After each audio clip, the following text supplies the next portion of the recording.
Carolina, central Rowan County in the Piedmont of North Carolina, Rowan, until 4:30 baby, p.m. Eastern Daylight Time. Rowan.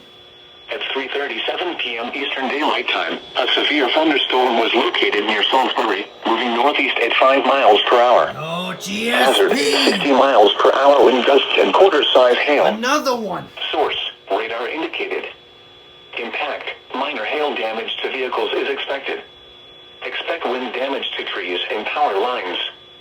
Locations impacted include Salisbury, Spencer, High Rock Lake, Woodleaf, Coolamy, Granite Quarry, and Fort Church. For your protection, move to an interior room on the lowest floor of a building. You Large activated hail for and a damaging winds 6-hour and continuous event. cloud-to-ground lightning is occurring with this storm. Move indoors immediately. Lightning is one of nature's leading killers. Remember, if you can hear thunder, you are close enough to be struck by lightning. Torrential rainfall is occurring with this storm and may lead to minor flooding. Do not drive your vehicle through flooded roadways.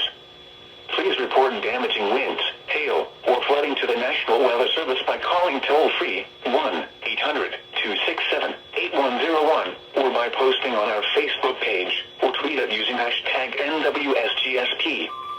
Your message should describe the event and the specific location where it occurred. Repeating, a severe thunderstorm warning has been issued until 4:30 p.m. Eastern Daylight Time for the following counties in North Carolina, Davie and Rowan.